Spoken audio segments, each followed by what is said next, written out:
شروع اللہ کے نام سے جو بڑا مہربان اور نہایت ہی رحم کرنے والا ہے۔ تمام حضرات سورہ فاتحہ اور درود پاک پڑھ لیجئے۔ اعوذ باللہ من الشیطان الرجیم، بسم اللہ الرحمن الرحیم، الحمدللہ رب العالمین، الرحمن الرحیم، مالک یوم الدین، ایاک نعبد و ایاک نستعین، ایاک نعبد و ایاک نستعین، ایاک نعبد وَإِيَّاكَ نَسْتَعِينُ اهْدِنَا الصِّرَاطَ الْمُسْتَقِيمَ صِرَاطَ الَّذِينَ أَنْعَمْتَ عَلَيْهِمْ غَيْرِ الْمَغْضُوبِ عَلَيْهِمْ وَلَا الضَّالِّينَ آمین۔ اللہم صلی علی محمد وعلی آل محمد کما صلیت علی ابراہیم وعلی آل ابراہیم انکا حمید مجید۔ اللہم بارک علی محمد وعلی آل محمد کما بارکت علی ابراہیم وعلی آل ابراہیم انکا حمید مجید۔ عبد الملک بن مروان مکے کا گورنر تھا، تو اس نے دیکھا کہ ایک دن اس وقت کے بہت بڑے بزرگ حضرت سالم بن عبداللہ بن عمر رضی اللہ تعالیٰ عنہ خانہ کعبہ کا طواف کر رہے ہیں، عمرے کے لیے تشریف لائے۔ تو کیونکہ حضرت عمر رضی اللہ تعالیٰ عنہ کے پوتے تھے اور اپنے وقت کے بہت بڑے عالم تھے، بزرگ تھے حضرت سالم، تو گورنر مکہ جو تھا وہ خانہ کعبہ میں ان کے انتظار میں ایک طرف رک گیا۔ جب طواف کر کے حضرت فارغ ہوئے تو اس نے سلام کیا، وعلیکم السلام، فرمایا جناب میرا نام عبد الملک بن مروان ہے اور میں مکے کا گورنر ہوں، آپ کی خدمت میں حاضر ہوا ہوں، میرے لائق اگر کوئی خدمت ہو، کوئی کام ہو۔ گورنر تو بھائی بہت بڑی چیز ہوتی ہے، آج کل تو کسی کی دیوان صاحب سے سلام دعا ہو جائے تو وہی محلے میں نہیں ٹکتا ہے بھائی، گورنر تو بہت بڑا ہوتا ہے۔ تو گورنر صاحب نے حضرت سالم بن عبداللہ بن مروان، وہ جو گورنر تھا عبد الملک بن مروان، اس نے سالم بن عبداللہ بن عمر سے کہا کہ حضرت کوئی کام ہو، اس کی اتنی سی بات سنی، خانہ کعبہ میں کھڑے، اس کی طرف دیکھا، فرمایا تجھے کس بیوقوف نے گورنر بنا دیا؟ اب وہ عبد الملک بن مروان کہتا ہے میرے تو پسینے چھوٹ گئے، پیروں تک کی تلیوں میں پسینہ آ گیا کہ آج کوئی مرد ٹکرایا، ورنہ لوگ تو گورنر کی طرف سے سلام پہنچتا ہے تو الٹے پیر بھاگے جاتے ہیں کہ چلو گورنر صاحب نے بلایا۔ کہتا آج میرے پیروں میں بھی پسینہ آ گیا۔ تو حضرت نے فرمایا بھائی تجھے کس بیوقوف نے گورنر بنا دیا؟ فرمایا حضرت غلطی ہو گئی۔ فرمایا تو اتنا بڑا بیوقوف ہے کہ خانہ کعبہ میں کھڑا ہوں، اللہ کے تبارک و تعالیٰ کے گھر کے سامنے، اور گھر اس کا ہے جس نے کائنات بنائی، گھر اس کا ہے جو مالک کائنات ہے، گھر اس کا ہے جو شہنشاہ ہے، گھر اس کا ہے جو احکم الحاکمین ہے۔ ارے لوگ یہاں پر مانگنے آتے ہیں اپنے رب سے، تو یہاں خدا کے گھر میں بھی تجھ سے مانگنا ہے؟ بڑا شرمندہ ہوا، حضرت غلطی ہو گئی۔ تو آپ لوگ جو بھی عمرہ کرنے گئے ہوں گے، حج کرنے گئے ہوں گے، تو وہ باہر نکل کے، اب باب عبدالعزیز ہے جدھر، باہر نکل کے کھڑا ہو گیا گورنر۔ حضرت عمرہ فارغ کر کے مکمل جب باہر نکلے تو پھر اس نے سلام کیا، وعلیکم السلام جی، کہ حضرت اس وقت تو خانہ کعبہ میں تھے، اب باہر آ گئے، اب اگر کوئی میرے لائق خدمت ہو۔ وہ ضد میں نہیں آیا۔ جو تہذیب دار لوگ ہوتے ہیں وہ بڑوں کی ڈانٹ سن کے بھی اپنا رویہ تبدیل نہیں کرتے، وہ تو اس لیے دوبارہ آیا کہ اب شاید کوئی ضرورت ہو، کچھ ٹھہرنے کے انتظامات کرنے ہو، کچھ پروٹوکول کی ضرورت ہو۔ بڑی خوبصورت بات حضرت سالم بن عبداللہ بن عمر نے فرمائی، اور فرمایا گورنر صاحب وہ جو بیت اللہ ہے، جو اللہ کا گھر ہے، جس نے کائنات بنائی، میں نے تو اس سے کبھی دنیا نہیں مانگی، تجھ سے کیا مانگوں گا؟ کبھی ان سے نہیں مانگی جنہوں نے کائنات کو بنایا ہے۔ والد محترم شیر اسلام حضرت مولانا حبیب الرحمن ثانی لدھیانوی رحمۃ اللہ علیہ، اللہ نے ہم پہ بڑا کرم فرمایا، ہم نے ایک ایک چیز اپنے باپ سے سیکھی۔ تو حج کرنے نہیں گئے، جتنی آمدنی تھی اتنا ہی خرچہ ہے ماشاءاللہ۔ تو عمرے پہ گئے ایک دفعہ، تو جب عمرے پہ گئے تو کئی اقارب نے، اب اللہ نے اتنی عزت عطا فرمائی تھی کہ وہاں سب کو پتہ لگ گیا بھی وہ آئے ہوئے ہیں شیر اسلام مولانا حبیب الرحمن ثانی لدھیانوی، جن کے خاندان کی قربانیاں ہی 300 سال پر محیط ہیں۔ تو بڑے اقارب ملے کہ جناب بیت اللہ میں تشریف رکھتے تھے، تو کسی نے کہا کہ جناب اگر آپ اجازت دے دیں تو امام حرمین شریفین سے آپ کی ملاقات ہو جائے، کچھ باتیں ان سے ہو جائیں۔ آج کل بڑے بڑے لوگ جاتے ہیں چند کو چھوڑ کے، اور جن کی خواہش ہی یہی ہوتی ہے کہ بس حکمرانوں کے ایک دفعہ قریب بیٹھنے کا موقع مل جائے۔ تو مولانا حبیب الرحمن ثانی لدھیانوی نے وہی بات جو حضرت سالم بن عبداللہ بن عمر نے کہی تھی، وہی بات دوبارہ دہرائی خانہ کعبہ میں، اور فرمایا پنجابی اور فرمایا ایتھے آ کے بھی انہاں دی چمچا گیری کرنی ہے، جد رب دے گھر پہنچ گئے ہن پھر کسی ہور دی ضرورت باقی نہیں ہے۔ خودداری کے لیے رگوں میں چلتے ہوئے خون میں غیرت ہونی چاہیے۔ ہر ایرے گہرے کے آگے ہاتھ نہیں پھیلایا جا سکتا۔ سیدنا صوبان رضی اللہ تعالیٰ عنہ سے بڑا پیار تھا محمد رسول اللہ کو۔ ایک دن بولا صوبان میرے بچے مجھے تجھ سے بڑی محبت ہے، ادھر آ مجھ سے ایک وعدہ کر۔ جی یا رسول اللہ کیا وعدہ کرنا ہے فرمائیے۔ فرمایا ہاتھ پہ ہاتھ رکھ کے وعدہ کر کہ کبھی کسی سرمایہ دار کے آگے ہاتھ نہیں پھیلائے گا، تو کسی دنیا دار کے آگے مانگنے نہیں جائے گا۔ لوگ تو آسان سمجھتے ہیں، امیدیں لگا رکھی ہیں۔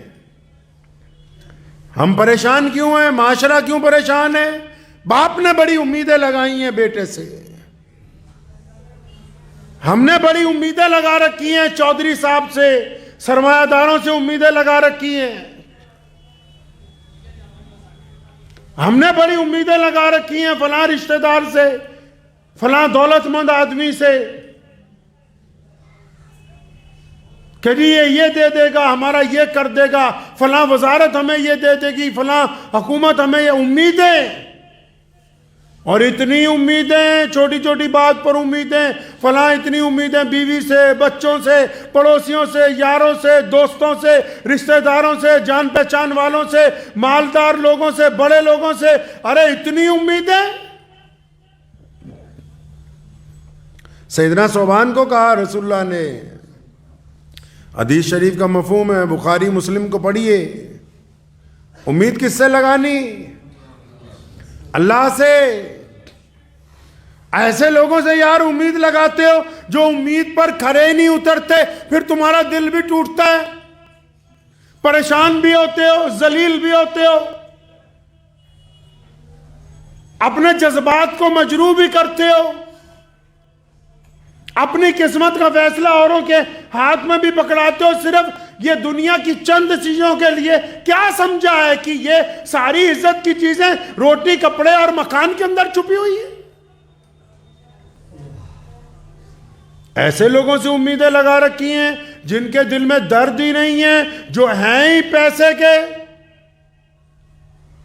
ایسے کتنے لوگ ہیں جن کے سکے بھائی تڑپتے پھرتے، جن کے پاس اچھا گھر نہیں رہنے کے لیے، 2 وقت کا کھانا پورا میسر نہیں ہے، اور خود کروڑوں پتی ہیں، وہ جو اپنے سکے بھائی کو نہیں کھانا کھلا سکا آج تک، اس سے تم نے امیدیں لگا رکھی کہ ہمارے مسجد میں، مدرسے میں لاکھوں روپیہ لگا دے گا۔ یہ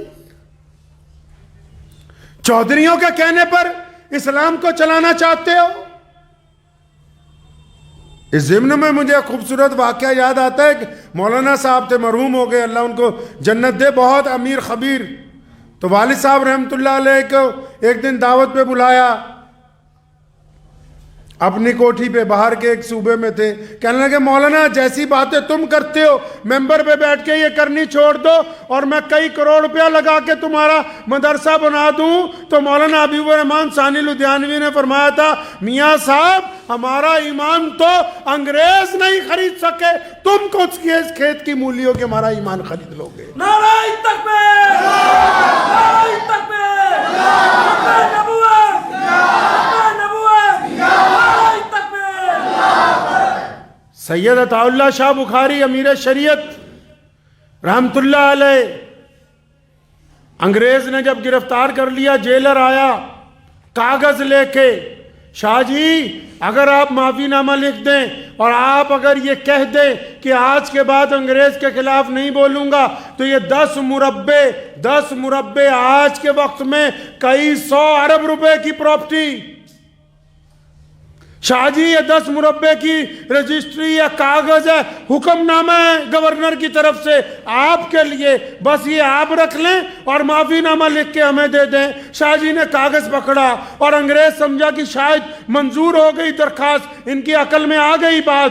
شاہ صاحب نے اس کاغذ کے ٹکڑے کرنے شروع کیے اور پھر رکے نہیں, اس کے ٹکڑے کرتے رہے, 1 کے بعد 4, 4 کے بعد 8, 8 کے بعد 20, اور جب بالکل باریک باریک ٹکڑے ہو گئے تو ان کاغذ کے ٹکڑوں کو نیچے پھینکا, تھوکا اور ان پر اپنی جوتی رکھی. فرمایا تمہاری اس دولت کو, تمہاری اس جائیداد کو محمد رسول اللہ کے دین کے مقابلے میں بخاری اپنی جوتی کی نوک کے اوپر رکھتا ہے. رئیس الاحرار حضرت مولانا حبیب الرحمن لدھیانوی رحمت اللہ علیہ جیل میں ہیں. انگریز نے لکھا کہ مولانا اگر آپ توبہ کر لیں, کس بات کی توبہ کہ بس سچ نہیں بولنا ہے, اپنی غیرت مار لینی ہے, اگر آپ توبہ کر لیتے ہیں سزا معاف کر دی جائے گی, اور سزا بھی معمولی نہیں ہے, بنا مدت کی نظر بندی ہے جس میں 4 سال گزر چکے ہیں, کوئی مقدمہ نہیں, کوئی گواہ نہیں. 14.5 سال مولانا حبیب الرحمن لدھیانوی نے جیل کے اندر گزارے. انگریز نے جب بھی لکھا کہ تم قاطی مجرم ہو اور میں چاہتا ہوں کہ تمہیں معاف کر دوں, اگر تم معافی مانگ لو, مولانا ہر خط کے جواب میں لکھتے تھے کہ یہ جو حکومت مجھے مجرم سمجھتی ہے میں اس حکومت کو اپنے دیش کا مجرم سمجھتا ہوں, اس لیے ایک مجرم میرے خلاف کچھ بھی لکھتا رہے میری صحت کے اوپر اثر ہونے والا نہیں ہے. اور جب مولانا کا انتقال ہو گیا, بچوں کو حکومت نے فیکٹریوں کی رجسٹریاں بنا کر بھیج دی کہ تمہارے باپ نے بڑی قربانیاں دی ہیں.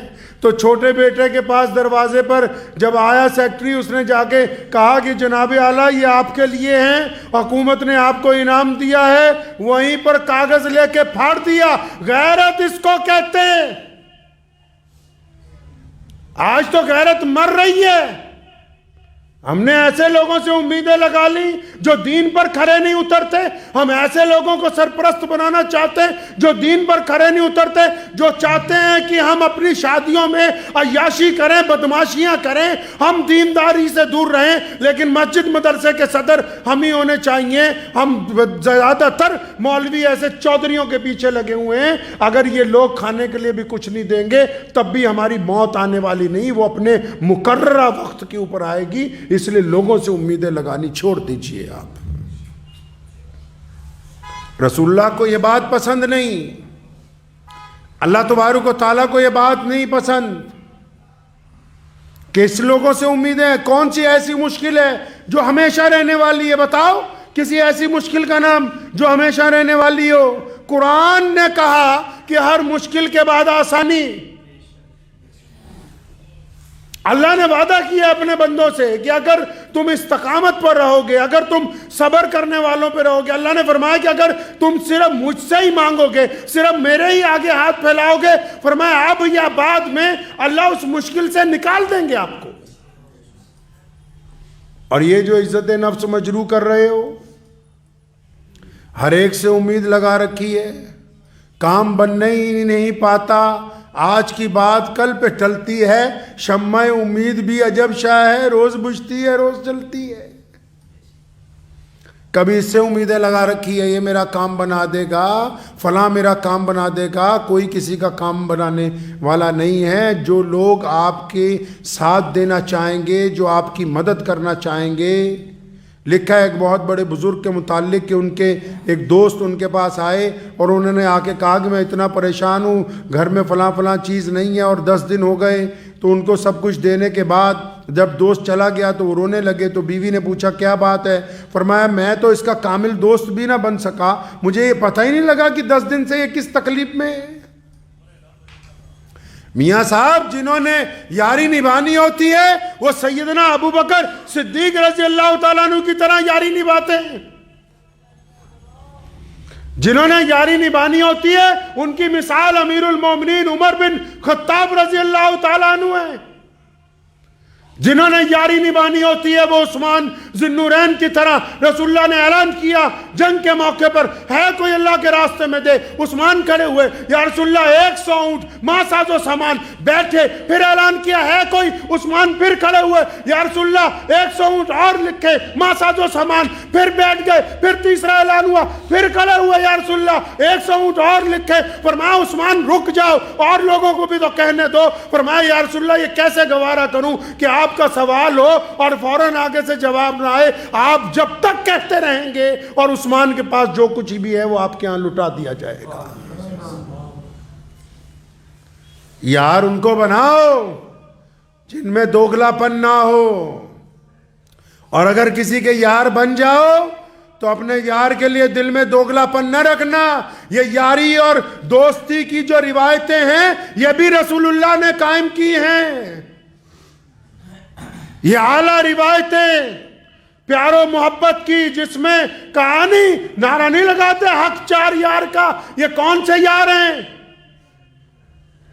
کیا بھول گئے یاری دوستی میں کہ اسلام میں رسول اللہ نے تمہیں یہ سکھایا جو یار ہوتے ہیں وہ یاروں کے درد مند ہوتے ہیں، جو یار ہوتے ہیں وہ یاروں کے مسیحا ہوتے ہیں، جو یار ہوتے ہیں وہ یاروں کے مددگار ہوتے ہیں، جو یار ہوتے ہیں وہ یار مار کبھی نہیں کرتے۔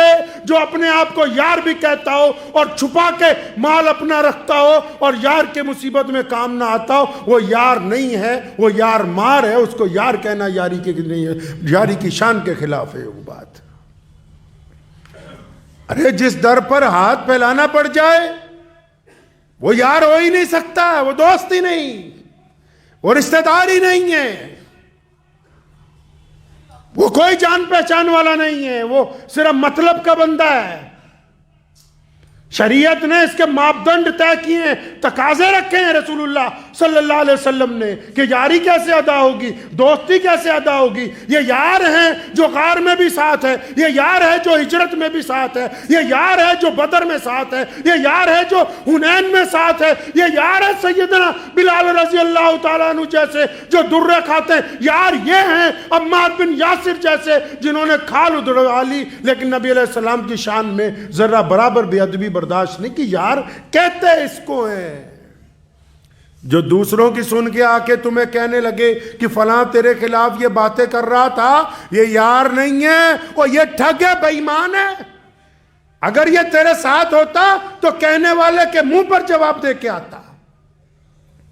یہ جن سے امیدیں لگا لی ہیں یہ امیدوں پر کھرے اترنے والے تھوڑی ہیں، کیوں اپنی امیدوں کو ضائع کرتے ہو؟ اللہ نے یہ سر دیا ہے، جو ہر در پر جھکے وہ سر نہیں ہوتا، جو ہر در پر سر جھک جائے وہ سر نہیں ہے۔ اس کو جسم کے سر کے اوپر اسی لیے لگایا گیا کہ اللہ نے اس کو عزت والا بنایا ہے، عظمت والا بنایا ہے۔ جوتی 1 کروڑ کی بھی پہن لی جائے تو پیر میں ہی ہوگی، سر پر اگر 1 میٹر کپڑا سادہ بھی باندھ لیا جائے تو وہ تاج کہلاتا ہے، وہ پگڑی کہلاتی ہے۔ اتنا سستا سمجھا جس کو ذرا سی مصیبت آئی کہ چلیں چند لوگوں سے مانگنے چلتے ہیں، چلو چند لوگوں کے آگے ہاتھ پھیلا دیتے ہیں، یہ معمولی چیز ہے جو اللہ نے تمہیں عطا فرما دی جس کو عزت نفس کہتے ہیں۔ اپنی عزت نفس کا خیال رکھیں، اپنے ساتھ سمجھوتا کرنا سیکھو، لوگوں کے ساتھ نہیں۔ اپنے پیٹ کے ساتھ روزہ رکھنا سیکھو، لوگوں سے ادھار مال لے کے قورمہ بریانی کھانے کا کوئی فائدہ نہیں ہونے والا ہے۔ جو بات غیرت کے اندر ہے، جو مزہ زندگی کا، چھوٹا کاروبار کر لیجئے، اتنی قسطیں، اتنے لون، اتنے ادھار کہ رات کو ساری رات نیند نہیں آتی تمہیں۔ ان شادیوں کا کیا فائدہ جو قرض لے کر کی گئی ہو، بیٹی بدا کرنے کے بعد بھی بستر کانٹوں کی سیج بن گیا ہو؟ کون کہتا ہے کہ یہ شادی شریعت کے مطابق اچھی تھی؟ کس دستور میں لکھا ہے؟ اور ایسے چودھری کے دروازے پر مانگنے جا رہا ہے جو خود بذات خود کنجوس ہے، جو خود دولت کی عبادت گزار ہے، وہ کیا اپنے مال میں سے نکال کے تمہیں دے دے گا؟ جس کے پڑوسی پہلے سے بھوکے سو رہے ہوں تو اس سے مسجد مدرسے کی امید لگائے ہوئے بیٹھا ہے، جو خود اپنے عزیز و اقارب کو پوچھنے والا نہیں ہے۔ اس غیرت کو کوڑیوں کے بھاؤ مت گرائیے۔ یہ جو غیرت ہوتی ہے اس میں کوئی مذہب کا مسئلہ نہیں ہے، بندے کو خود سوچنا چاہیے۔ ہاں ٹھیک ہے، دل میں خیالات آتے ہیں کہ فلاں سے پیسے مانگ لوں، خیال آنا کوئی بری بات نہیں ہے، لیکن اس خیال کو عملی جامہ پہنا کے دوسرے سے انکار کروا کے اپنی بے عزتی کروانا، یہ بری بات ہے۔ اس خیال کو عملی جامہ پہنانا جس خیال کے اندر آپ کی بے عزتی ہے، جس خیال کے اندر آپ کی عزت نہیں برقرار ہو رہی، جس خیال کو اللہ بھی اچھا نہیں سمجھ رہے۔ آپ اگر اللہ تبارک و تعالیٰ سے مانگتے تو کیا اللہ تعالیٰ اس کے اسباب مہیا نہ کرتے؟ آپ نے سچے دل سے اپنے رب سے مانگا ہی نہیں۔ بہت مشہور امام صاحب کا واقعہ ہے، شاگرد نے کہا کہ حضرت روزانہ دریا پار کرتا ہوں، پیسے لگتے ہیں کشتی کے، فرمایا بسم اللہ پڑھا کر دریا پار۔ ایک دن خود جانا تھا تو ڈوب گئے، شاگرد کہتا رہا بسم اللہ پڑھے میں بھی چلا جاتا ہوں، لیکن یقین نہیں تھا۔ اپنے اندر خود اعتمادی لاؤ۔ ایک سستا سا موبائل آپ کو فائدہ دے سکتا ہے اس مہنگی چیز سے جس کی قسط آپ کو نہ دی نہ جائے، اور بعد میں سرے بازار کوئی آپ کے ہاتھ سے اس گاڑی کو، اس چیز کو چھین کے لے جائے۔ اس بے عزتی سے اچھا ہے کہ آپ اپنی غیرت میں اپنے جسم کے بادشاہ بن کے زندگی گزاریں۔ اس ادھار کے مال سے بہت اچھا ہے، اس ادھار کی روٹی سے بہت اچھا ہے کہ ہم ایک وقت فاقہ کر کے گزار لیں۔ یہ بات خود بھی سمجھنے کی، اپنی اولاد کو بھی سمجھانے کی ہے، اپنی بیوی کو بھی، اپنے بچوں کو بھی۔ ہمارے میں یہ بیماری آ گئی، ہم جو نہیں ہیں وہ بتانا چاہتے ہیں لوگوں کو، جو ہم نہیں ہیں ہم ثابت کرنا چاہتے ہیں ہم بہت بڑے رئیس ہیں جی، ہم بہت بڑے چودھری ہیں جی، ہم بہت بڑے مال دولت والے ہیں جی، ہم بہت اعلیٰ کپڑے پہنتے ہیں جی، ہم تو بہت بڑے شو روموں میں جاتے ہیں جی، ہم بہت اعلیٰ ترین ہوٹلوں میں۔ ہم جو نہیں ہیں ہم وہ جتانا چاہتے ہیں لوگوں کو، اور اس جتانے کے چکر میں صبح سے لے کے شام تک جھوٹ بھی بول رہے ہیں، پریشان بھی ہو رہے ہیں، ادھار بھی اٹھا رہے ہیں، قرض بھی اٹھا رہے ہیں، اور پھر اکیلے میں زیادہ سے زیادہ پریشان بھی ہو رہے ہیں، بس اس چکر میں جو ہم نہیں ہیں وہ ہم اپنے آپ کو بنانا چاہتے ہیں۔ ہم نے اپنے والد صاحب رحمت اللہ علیہ کو دیکھا، ہم نے تو کوئی عالی شان ہوٹلوں میں کبھی کھانا نہیں کھایا، تو کیا اس کا مطلب یہ ہو گیا کہ ہم کسی اعلیٰ خاندان سے تعلق نہیں رکھتے؟ ہم تو کبھی 1 کروڑ روپے کی گاڑی خریدنے کے لیے نہیں گئے، تو کیا اس کا مطلب یہ ہوا کہ ہمارے خاندان کی کوئی قربانی نہیں؟ یہ غیرت ان کروڑوں لوگوں سے اچھی ہے جو رئیس زادوں کے اور حکومتوں کے تلوے چاٹتے ہیں، ان کروڑوں لوگوں سے یہ زیادہ مہنگی ہے جو ہر ایک بندے کے بس کی بات نہیں ہے۔ غیرت مند بنیے، اپنی غیرت آپ کے اپنے ہاتھ میں۔ علامہ اقبال رحمت اللہ علیہ کا واقعہ آپ حضرات کو کئی بار سنایا، پھر سنتے جائیں جاتے جاتے۔ ان کا بیٹا بیرسٹر بن رہا تھا، لندن میں پڑھتا تھا، اس نے باپ کو چٹھی لکھی، ہر مہینے پیسے بھیجتے تھے اپنے بچے کو خرچے کے لیے، تو بیٹے نے چٹھی لکھی علامہ اقبال رحمۃ اللہ علیہ کو کہ ابو جی پیسے ختم ہو گئے، فلاں آدمی لندن شہر میں جو رہتا ہے آپ کا بہت جگری یار ہے، آپ اگر اجازت دیں اس سے 500 پاؤنڈ 100 پاؤنڈ ادھار لے لیتا ہوں، جب آپ پیسے بھیجیں گے تو میں اس کو واپس کر دوں گا۔ علامہ نے چٹھی کا جواب نہیں لکھا، پوری نظم لکھ کے بھیج دی اور فرمایا میرے بیٹے خود ہی نہ بیچ غریبی میں نام پیدا کر، ٹھیک ہے واپس کر دو گے، لیکن ساری زندگی وہ یہ تو کہے گا نا کہ اقبال کے بیٹے کو ہم نے ادھار دیا تھا، ٹھیک ہے واپس کر دو گے، ایک بات تو تیار ہو گئی نا کہ ہمارا قرض دار رہا ہے، تو یہ جو 10 دن کے لیے تم آسانی پیدا کرنا چاہتے ہو، وہ 10 دن خود صبر سے کیوں نہیں گزار سکتے؟ وہ 10 دن شکر سے کیوں نہیں گزار سکتے؟ وہ 10 دن اطمینان سے کیوں نہیں گزار سکتے؟ ان 10 دنوں میں اپنے رب کو مدد کے لیے کیوں نہیں پکار سکتے؟ اور اگر تم پکارو تو اللہ تعالیٰ اس سے بہتر راستہ تمہیں عطا کر دے گے۔ 99 حصے اللہ تعالیٰ نے روزی کے رکھے ہیں کاروبار میں، 99 حصے۔ آج تو اچھے لوگ چند علماء کو چھوڑ کے اچھے لوگ سرمایہ داروں کی چمچا گیریاں کرتے پھر رہے ہیں، جو سرمایہ دار کہہ رہا ہے اسی کے مطابق مسجد مدرسے کے اندر چل رہا ہے۔ اللہ کے بندے، جن کے دین پر تم چلنا چاہتے ہو یہ تو خود رسول اللہ صلی اللہ علیہ وسلم کو اچھی طرح نہیں جانتے، اگر ان کی پیروی کرو گے دولت مند لوگوں کی، خود بھی خسارے میں چلے جاؤ گے، یہ بھی خسارے کے اندر چلے جائیں گے۔ عزت نفس کا یاد رکھیے گا اس بات کو، ہر ایک کے آگے ہاتھ نہیں پھیلانا ہے، ہر ایک کے آگے نہیں پھیلانا ہاتھ۔